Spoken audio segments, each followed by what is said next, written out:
નમસ્કાર મિત્રો, મારી યુટ્યુબ ચેનલમાં તમારું હાર્દિક સ્વાગત છે। આજે આપણે વાત કરવાના છે ખંભાળિયા ગામના પટેલ સાથેની ઘટના વિશે। ખંભાળિયા ગામમાં ગાગા પટેલ નામે એક વ્યક્તિ રહે। ખૂબ જ સુખી સંપન્ન માણસ, ખૂબ જ સજ્જન। આખા ગામમાં તેમના વખાણ થાય તેવા સીધા અને સરળ સ્વભાવના એ માણસ। ગાગા પટેલને પોતાના ખેતર, ખૂબ જ તંદુરસ્ત અને પડછંદ કાયા। ગાગા પટેલને એક દીકરો। એક દિવસ ગાગા પટેલ પર આભ ફાટ્યું। તેમનો એકનો એક દીકરો જવાન જોધ દીકરો મૃત્યુ પામ્યો। પોતાના જીવતે જીવ પોતાના કંધા પર જવાન દીકરાની અર્થી ઉપડાવી એક પિતા માટે તેનાથી મોટું દુઃખ દુનિયામાં બીજું કંઈ જ નથી હોતું। ગાગા પટેલ તો મનથી ભાંગી પડ્યા। તેમના આખા ઘરમાં માતમ છવાઈ ગયું। ગાગા પટેલ પોતાની દીકરાની અર્થી પાસે બેસીને એ હૈયાફાટ રુદન કરવા લાગ્યા। આખા ઘરમાં રોકકળ ચાલી રહી છે। કોઈએ વીરપુર જઈને જલારામ બાપાને સમાચાર આપ્યા। જલારામ બાપા તો તરત જ 5 થી 6 માણસોને લઈને એ વીરપુરથી ખંભાળિયા આવવા માટે નીકળી ગયા। જલારામ બાપા ખંભાળિયા પહોંચ્યા તો ગાગા પટેલના ઘરમાંથી એ રડવાના અવાજો આવતા હતા। ગાગા પટેલના આખા ઘરમાં એ રોકકળ ચાલતી હતી। બધા હૈયાફાટ રુદન કરતા હતા। ઘરની ઓસરીમાં એ વચોવચ ગાગા પટેલના દીકરાની અર્થી પડી હતી। અર્થીની પાસે બેસીને એ ગાગા પટેલ રડતા હતા। ગાગા પટેલ પોતાના દીકરાના નિર્જીવ બની ગયેલા એ શરીરને ભેટીને રડતા હતા અને દીકરા ઉઠ, ઉઠ દીકરા, આંખ ખોલ મારા દીકરા, તું ઊભો થા એમ કહીને એ પોતાના મૃત દીકરાને ઉઠાડવાની વ્યર્થ કોશિશ કરતા હતા। જલારામ બાપા ગાગા પટેલ પાસે ગયા અને તેમને આશ્વાસન આપીને હિંમત આપી। જલારામ બાપાને જોતા જ એ ગાગા પટેલ તો તેમની પાસે ખૂબ જ રડ્યા અને તેમણે એ પોતાની વ્યથા એ જલારામ બાપાને કહી। જલારામ બાપા, મારો સંસાર ઉજળી ગયો, મારો એકનો એક દીકરો હાલ્યો ગયો, મારી પેઢી ખતમ થઈ ગઈ, મારું બધું લૂંટાઈ ગયું એમ કહીને એ ગાગા પટેલ એ જલારામ બાપા પાસે ખૂબ રડ્યા। જલારામ બાપાએ કહ્યું, ગાગા પટેલ હિંમત રાખો, હિંમત રાખો, રામજી બધા સારા વાના કરશે। પટેલ હવે શોક કરતા નહીં, રામજી ક્યારેય કોઈનું બુરું ન કરે, રામજી બધા સારા વાના કરી દેશે। ગાગા પટેલે રડતા રડતા કહ્યું, જલારામ બાપા તમે તો સમર્થ છો, મને હિંમત આપો છો, પણ એ મારા પર તો આભ તૂટી પડ્યું છે, આભ, હિંમત કેવી રીતે રાખું? જલારામ બાપા ગાગા પટેલને આશ્વાસન આપતા હતા પણ ગાગા પટેલની આંખના આંસુ સુકાતા ન હતા। એ તો હૈયાભાટ રુદન કર્યા કરે। જલારામ બાપાએ તેમને માંડ માંડ શાંત કર્યા। જલારામ બાપાએ ગાગા પટેલને આશ્વાસન આપ્યું અને ગાગા પટેલના દીકરાની અંતિમ વિધિ પૂરી થઈ એટલે ખંભાળિયાથી વીરપુર આવવા માટે એ નીકળી ગયા। મરણ વિધિમાં આવ્યા હોય તેને વળાવવા ન જવાય છતાં પણ એ ગાગા પટેલ એ જલારામ બાપાને ખંભાળિયા ગામના એ પાદર સુધી એ વળાવવા ગયા। ખંભાળિયા ગામના એ પાદરમાં પણ ગાગા પટેલ જલારામ બાપા પાસે રડી પડ્યા અને કહેવા લાગ્યા કે બાપા જલારામ બાપા, મારી તો પેઢું હાલી ગઈ, હું નિર્વસ થઈ ગયો।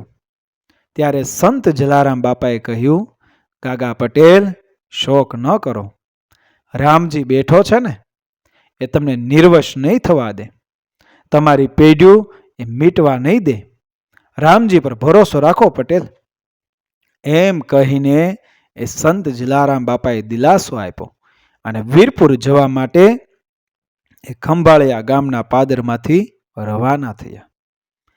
સંત જલારામ બાપાને વળાવીને એ ગાગા પટેલ પણ એ પોતાના ઘરે પરત ફર્યા। ગાગા પટેલ પોતાના ઘરે આવ્યા।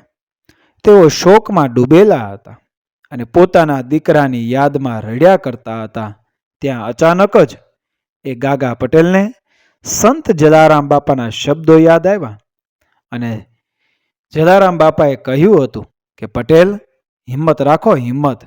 રામજી બેઠો છે ને, એ રામજી એ બધા સારા વાના કરશે. રામજી પર ભરોસો રાખો. રામજી તમારી પેઢું પૂરી નહીં થવા દે. રામજી લાજ રાખશે. રામજી તમને નિર્વશ નહીં થવા દે. જલારામ બાપાના શબ્દો યાદ આવતા જ એ ગાગા પટેલ વિચારમાં પડી ગયા કે જલારામ બાપાએ એવું શા માટે કહ્યું કે પટેલ, તમે નિર્વશ નહીં થાવ. જયરામ મારો એકનો એક દીકરો હતો. જયરામના ગયા પછી તો હું નિર્વશ જ થઈ ગયો ને. ગાગા પટેલ આખો દિવસ વિચારોમાં અને શોકમાં ડૂબેલા હતા. રાત ક્યારે પડી ગઈ એ વાતનું તેમને ભાન પણ ન રહ્યું. રાત પડી એટલે ગાગા પટેલ પોતાના લાડકવાયા એ દીકરા જયરામને યાદ કરતા કરતા એ સૂઈ ગયા. ગાગા પટેલ તો રાત્રે ભર ઊંઘમાં સૂતા હતા. ત્યાં અચાનક ગાગા પટેલના પત્ની આવ્યા અને ગાગા પટેલના પત્નીએ તેમને જગાડ્યા અને કહ્યું, અરે સાંભળો છો, તમે સૂતા છો શું? ઉઠો ઉઠો. ગાગા પટેલે પોતાની પત્ની તરફ જોયું અને કહ્યું, હું સૂતો નથી, જાગું છું. જયરામના ગયા પછી જયરામની સાથે મારી ઊંઘ પણ વહી ગઈ. મને ઊંઘ જ નથી આવતી. હું તો એમ જ આંખ બંધ કરીને આડો પડ્યો છું.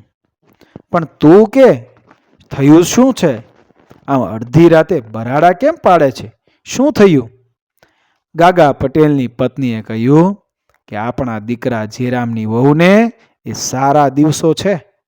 મને હમણાં જ જયરામની વહુએ સારા સમાચાર આપ્યા. મારાથી સવાર સુધી રહેવાયું નહીં, એટલે હું દોડીને એ તમારી પાસે આવી.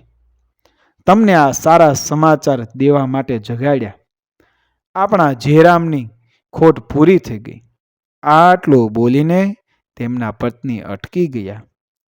આ વાત સાંભળીને એ ગાગા પટેલને હવે એ સંત જલારામ બાપાના કહેલા શબ્દોનો અર્થ સમજાયો કે સંત જલારામ બાપાએ કહ્યું હતું, પટેલ, રામજી તમારી પેઢી પૂરી નહીં થવા દે.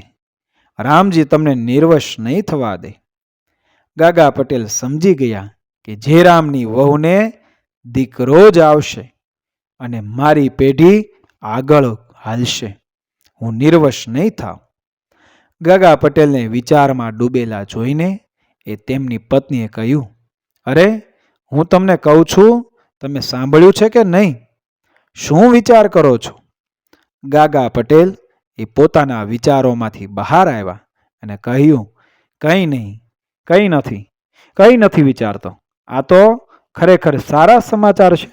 એટલું બોલીને તેઓ પોતાની પથારીમાંથી એ ઊભા થયા અને પોતાના દીકરા જયરામની વહુના એ માથા પર હાથ મૂકીને એમણે આશીર્વાદ આપ્યા અને પછી તેમણે થોડું ભોજન લીધું. ધીમે ધીમે સમય વીતવા લાગ્યો. ગાગા પટેલ પોતાના દૈનિક કાર્યમાં લાગી ગયા, વ્યસ્ત થઈ ગયા.